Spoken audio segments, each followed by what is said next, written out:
Hello and welcome to the Racing Gambit on the Sports 2.0 network, presented by USAWager.com.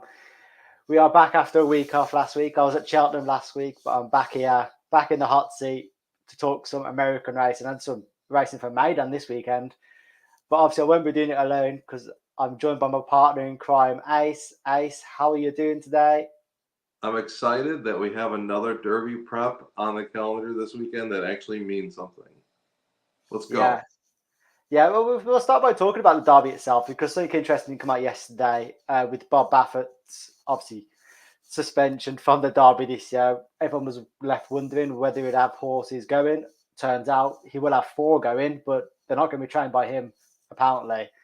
Obviously, Messier, Doppelganger, McLaren, and Blackadder are all going elsewhere at Ace, but there's no sugarcoat. They're still trained by Baffert. They're just going to have a different name on the paper, aren't they?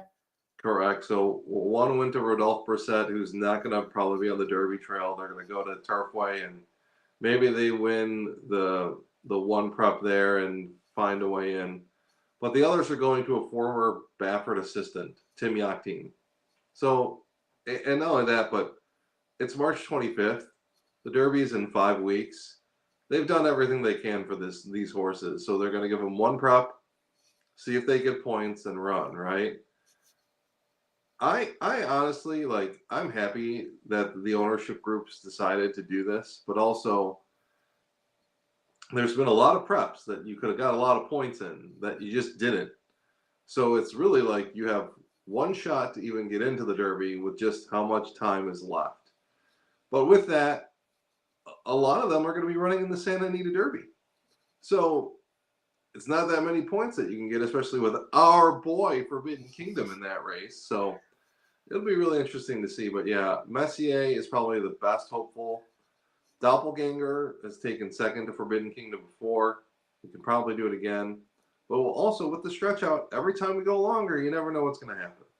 No, I guess it is a sport of gambles anyway. But this is kind of the owners have played the ultimate gamble here by waiting this long because they could have just done it in January and got a couple of points from elsewhere, and now they've waited this long. And I think I was saying last night, wasn't there's only about 10 prep races left, and they're not all in America anyway because we've got one in Meydan tomorrow, which I guess is a bit of a pointless one because Pinehurst for Bob Baffert's probably going to win it, and he can't get any points anyway. Yep. But yeah, it's really like getting into the Kentucky Derby is hard in the first place, and then you throw in the fact that you're going to get one shot at it. You know, do I think he'll get a few horses in? Yeah, I think so. I think Messier and Doppelganger will get enough points to get in, but realistically, yeah, you're giving everyone one bad shot. If Messier takes a bad step, he's not in the Derby, and it just doesn't make sense, seeing as what we've seen from him earlier this year. Yeah, I mean, I'm kind of a bit conflicted really because obviously we both know our hearts lie with Forbidden Kingdom, and we want him to win the Derby. But I think you want to have the best horses in the race. And Messier, there's not much doubt about it. He is one of the best 3-year-olds. But if he misses out, it helps our case. So we're not going to be too disappointed. But I think you kind of want him to see. You want to see Forbidden Kingdom beat him to say that there's no kind of excuse then. Correct, yeah. And like we said, as we continue to go longer, anything can happen, right? We're going to talk about, the Louisiana Derby coming up, 1 mile and 3/16. No one's run that far just yet. So how do you even plan on picking someone just based on recent form, or do you go back into the pedigree? It's going to be really interesting to see these horses try and get these distances. Yeah, I mean, as you see in the betting, you've got Messier at the top of the betting again now, so it's going to be a big couple of weeks. Yeah, it's really going to be something. And you know what's surprising to me, and call me crazy, I think there's a few of the best jockeys in the world right now that have their Derby mounts or seem to have their Derby mounts. Like seeing Epicenter at 12-1, if he romps in this Louisiana Derby, I don't know how he's not going to be the favorite. In the Derby, but we'll get to that in a minute. Yeah, we'll get straight into the Louisiana Derby now. So that's the Grade 2 Fairgrounds with 100 qualifying points on the line. As you just mentioned, Epicenter, I don't think there's much denying he's probably the best horse in here. But I was looking around the form, and he's obviously got a very noteworthy defeat over this distance to Call Me Midnight. I mean, could you read too much into that? Like, is he just much better now than he was when he lost that race? I mean, I think he's much better now. I mean, you look at the workouts too. Like these last two workouts are pretty fast. They've got him moving in the right direction. It's Asmussen. It's Joel Rosario. I mean, Fairgrounds. He's 1-2, and he's taken that second by a head to Call Me Midnight, who was pretty big upset that day. In all honesty, Call Me Midnight's been on the shelf since, and that second really doesn't bother me as much as I probably think it should, because he came at a mile and a 16th, and he's shown that he's been able to win at a mile and an eighth, and now he's like stretching out even further. Am I weary that, honestly, like I've been watching some Fairgrounds lately? Yeah, at times you can just go to the lead and win, but like there's gonna be other pace in this race. Did you land elsewhere? No, I think Epicenter is far, far too good for this lot, to be fair.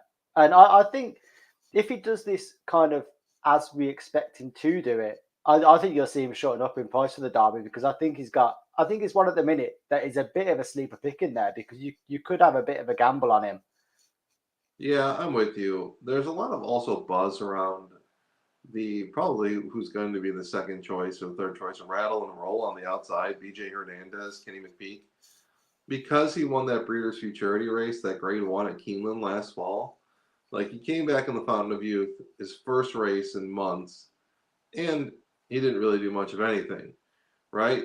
But horses always need, a race or two to get under their belt to really feel at home. He's got two very fast works coming in.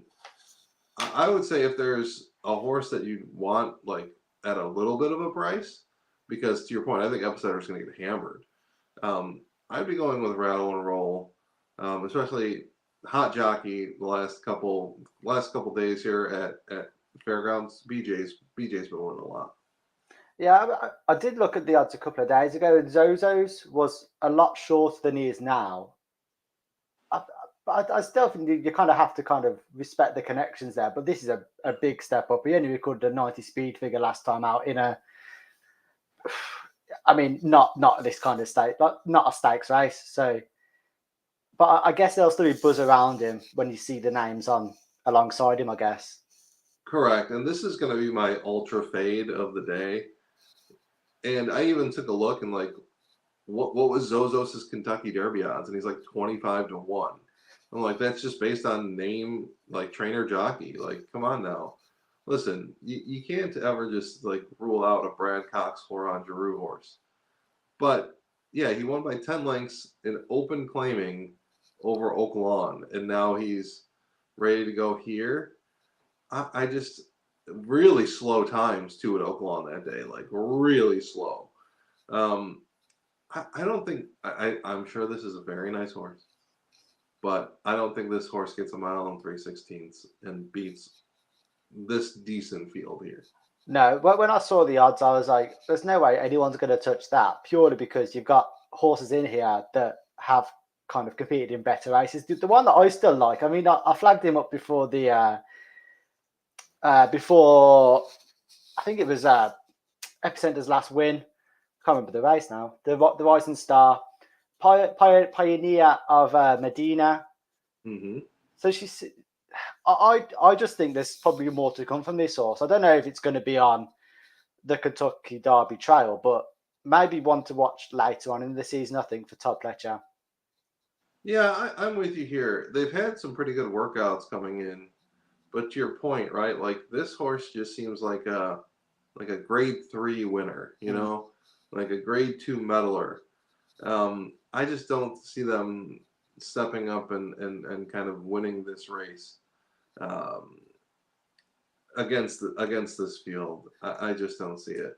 I don't think he's going to win, but I'd be kind of interested to use him probably underneath, I guess, more than anything else.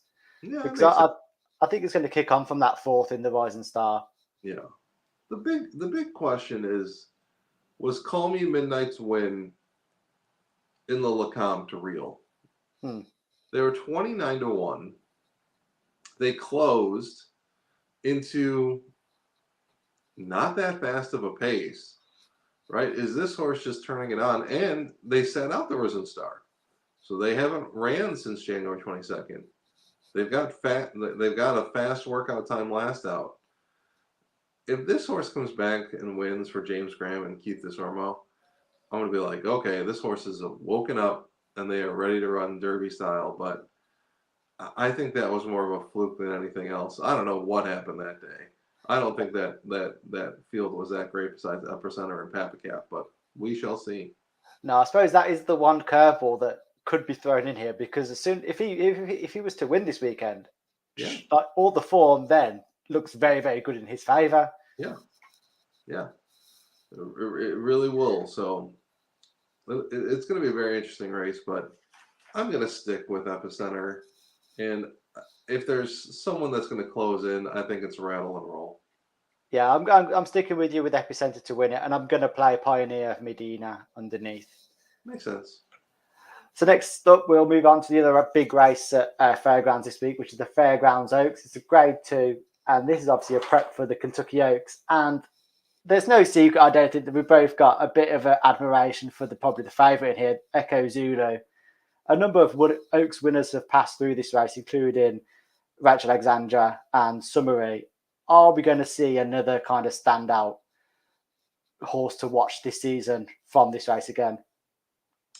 I think we will. And her name is Turner Loose. What? Here's the thing. And it was very similar to my Malatat, the Queen's Gonna Lose, right? It was the wrong horse, but she lost when I said this. Small field. Here's the thing. Echo Zulu is going to be so short of a price, right? We're talking 1 to 5, 1 to 9. Yes, she's a 3-time graded grade 1 winner. Yes, she is the class of the class. She hasn't run since Breeders' Cup. Hasn't run. Yet again, this ownership group is giving this horse one chance to get in the Oaks. She takes 5th here. She ain't getting in. Like, if anything goes wrong here, she has not raced in 4 months. Listen, I love Joel Rosario. I love Steve Asmussen. There's also the Epicenter connections. Are we really going to see a double of Rosario Asmussen to finish out this card? I think one of them's going to lose, and I think Echo Zulu is the one to do it. Here's the thing. Turner Loose, okay? Won the Rachel Alexandra here over the Fairgrounds last out. It wasn't in the most spectacular of ways, but they stalked the pace and they went on to win at 17 to 1. Florent Giroux and Brad Cox have just dominated the Oaks lately. And I think they got their Oaks runner already. I do think like this is second off the layoff for them because they ran at the Breeders' Cup, or I mean, at least the program says they did, but they didn't really do any running. I think this is the upset of the day. Yeah, I mean, I get what you're saying about the Asmussen thing. That it's unlikely he's going to get both, but I feel like if he's going to miss out on one, it's probably going to be the Derby, not this one. Okay. I think Echo Zulu is just far, far too good for this. I know what you're saying again about the small field, but I just can't see it. I really can't. I think Echo Zulu is just a cut above these, and I think when Manafat had her defeat last year, it was after the Derby, wasn't it? Oh, the Oaks rather. Yeah. I still think this is kind of go time for Echo Zulu. So I just think she's going to storm up here. She'll probably win the Oaks, and then if there's going to be an upset, it's probably going to come later on, like towards the summer, I think. The reason, like, I feel like ownership, and I feel like everyone it's the Oaks, right? We just have to get to the Oaks. I don't think they press this horse to win. I don't think they feel like they have to win. I think a second gets enough points to get in. And if like the goal is the Oaks, which everyone says it is, then like maybe not push your horse to the maximum limit first time back out after 4 months. I'm just saying they don't have to win. They can take second. And with that, like, I feel like all the eyes are on the Derby or on the Oaks. So if they do take second, she's still going to be the favorite in the Oaks, even if she takes second. Like, so that's the route that I'm going with. Yeah, I mean, I wouldn't be betting on Echo Zulu because the odds just aren't there. Yeah. But I think she's one of them horses that you just enjoy watching. Like, I mean, I had one last week with Honeysuckle. Like, you never bet on Honeysuckle, you just watch her run because it's always just a joy to watch. And I think Echo Zulu is very much the same. Like, I don't think you're ever going to get value on her because she just doesn't lose that often enough. Yeah, and especially if, please let our sacred oath win the Arkansas Derby and let that filly go to the Kentucky Derby so Echo Zulu can reign supreme, and then we have several more shots in the Derby. Yeah, I mean, it would be interesting though, wouldn't it, if you saw Echo Zulu and Secret Oath come up against each other in the Oaks. I mean, we don't want to see it because we would rather go Derby, but it would be there'd be a matchup there, which I think the Oaks is probably missing at the moment because it looks from the outside like it's a one-horse race, really. It really does, and this is the thing with all right, so Echo Zulu won her first race and then won 3 grade 1s in a row. Why didn't this ownership group say, do we have Derby dreams? This horse seems to dominate, but then again, how good is this crop of 3-year-old fillies? We just don't know. We don't. There were talks, wasn't there? Because I remember back in January, Echo Zulu was she was pretty short in the Derby betting. Yeah. But then with every passing week where nothing's really happened, she's just drifted. Where now it's very clear that the Oaks is the goal.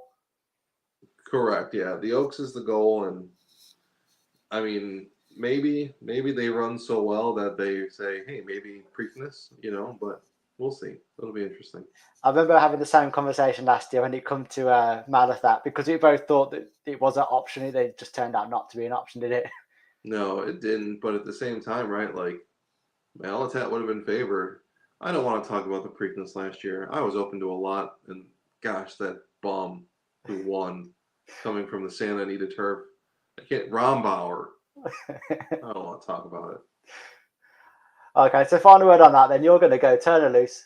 Throw your cat amongst the pigeons. Turn her loose to win. Laurel Giroux. Brad Cox. They got away with fillies.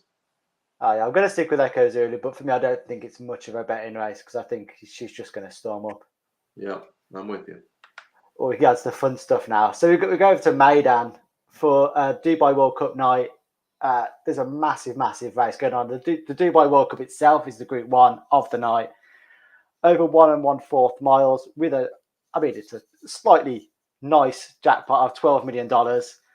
I mean, Life is Good is a very, very hot favourite here, coming hot off the heels off the Pegasus. Is there any real danger that she could get beaten here, do you think? Especially with the rail as well.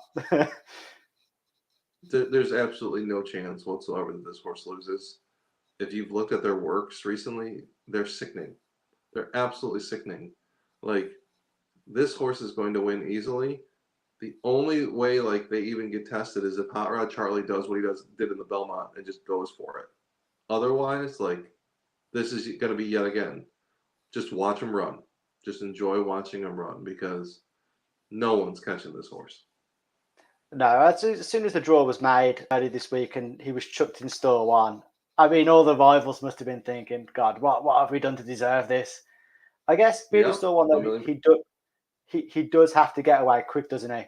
If he doesn't get away quick and he gets stuck behind someone, that's where the danger could possibly come. I just don't see it happening though. That's the whole thing. I don't see how this horse doesn't break, doesn't have the natural speed to get up. And even if he has to sit off of someone, I think he can absolutely just run Hot Rod Charlie down. Country Grammar is going to be coming from off the pace.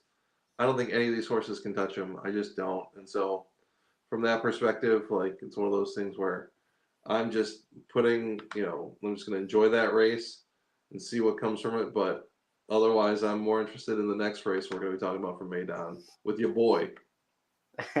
Yeah, I mean, I was trying to look for bits and pieces of hope for other ones. I mean, Hot Rod Charlie, I do like the fact he's gone over to Meydan already and he's prepped over there and he won a prep over there.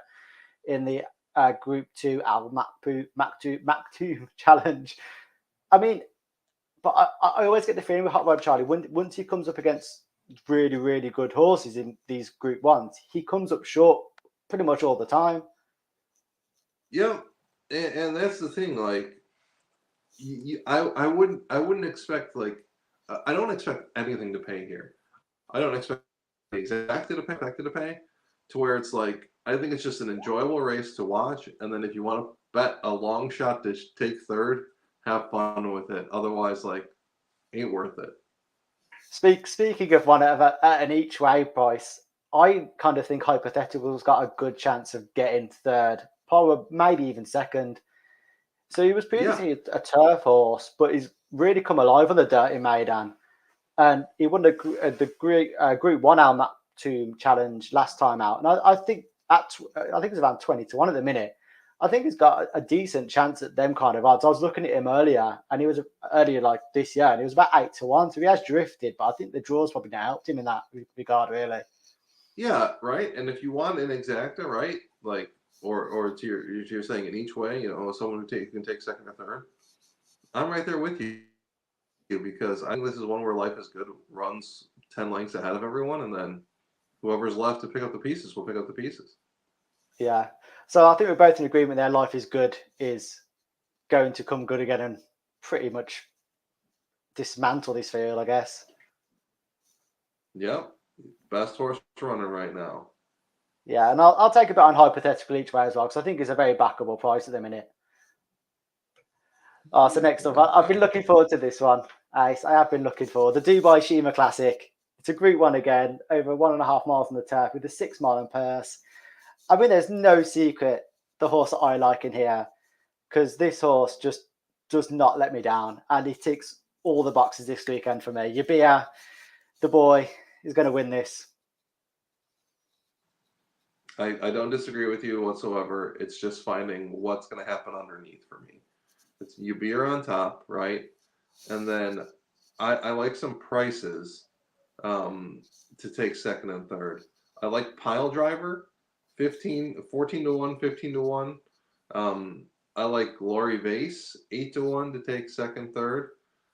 I'm so excited to see your boy run. So excited. Yeah, I mean, obviously we talked about Life is Good getting the kind of draw that he wanted. I think Yabir with the wide draw plays to all his strengths again, because obviously we know his finishing speed from the Breeders' Cup and obviously the Jockey Club Derby from last year, and obviously that finishing speed in the Shima Classic it's what you need. Obviously we saw Mishriff last year winning it, coming right off the pace, and Yabir it's the exact same again. I don't know how this really goes on. You've got Godolphin, who are the leading owners. It's their race. Charlie Appleby always turns up in these big Group 1s. And you got William Buick, who's won more Shima Classics than any other jockey. So I can't see it going wrong. I really can't. And yeah, this is the one where I'm going to try and play as many verticals as possible, or is it horizontals? Horizontals as possible. Yes, I'm really looking at like just how do I finish out this trifecta? How do I make as much money as humanly possible? Because we have the winner, and I don't think he's going to get hammered down to 1-1 or anything. Like I think he's going to hang around 5-2, 3-1, and so that right there, sets off a good pace for just what do you like underneath?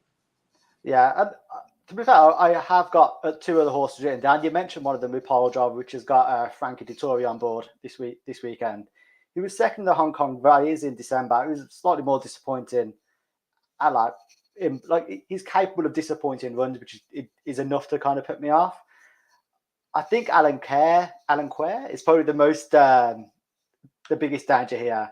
He beat Lord North on his return in the Group 3 Winter Derby at Lingfield before this, and obviously Lord North goes to the Dubai turf against Colonel Liam. I mean, Lord North has not got much of a chance, but he's a decent price in that. And Alan Kerr always runs really, really well in these big races. Obviously, he was second in the Juddmonte International behind Mishriff. He was third behind Hurricane Lane in the Grand Prix de Paris. And interestingly, which could be the one angle you could probably go with him, is he beat Yabia and Adair, who obviously won the Derby last year, in a classic trial probably around 12 months ago. That was. Yeah, and so they won their last as well, right? The 2022 Winter Derby. They seem to be in good form, right? And it seems like the price is right at 8 to 1 if you're looking to play somebody underneath. So I'm with you. And interestingly, it could be the perfect wedding present because Tom Marquand got married to Holly Doyle this week as well. So this could be the best way to finish it up for him. But it's not enough. Sentimentality isn't going to get me this time because I'm going to stick with my boy. I hear you. Very nice. Yeah. Yeah. So final word on that then, Ice. We both going your beer, I guess. Yeah, you beer, and then I'm going to do the pile driver, glory base, and then I'll stick with your, Ellen Queer underneath for the trifectas, etc. Yeah, I'm going to stick with your beer. Lump on it. It's a lump job. And then Alan Kerr in second, I think. Nice. I mean, it's an exciting weekend of racing, to be fair, like, isn't it? Like, we got a bit of everything to keep everyone entertained. We've got the Phillies, we've got the Kentucky Derby preps, we've got some massive Group 1s on the turf for the dirt. To your point, I think I'm most looking forward to the Derby prop for sure. But the fact that like Dubai is running is going to be welcome to just see some of the best horses that, we've been waiting since the Breeders' Cup to see some of these guys. Really great that they're coming back, and I'm picking against Echo Zulu. That's my play of the day. Turn her loose. Let's go. Yeah, and I think I'm just going to stick with you, beer. Like, every time we do this and he's running the race, he's always my bet of the day, and he always comes through. So we stick with your beer for my bet of the day again. Sounds good. All right, well, thank you very much for joining us. Thank you, Ace, for your time. Until next Friday, we will be back next Friday, obviously. Yeah. Thanks for joining us. Don't forget to like and subscribe to the Sports 2.0 channel. Until next weekend, have a good weekend. Bye.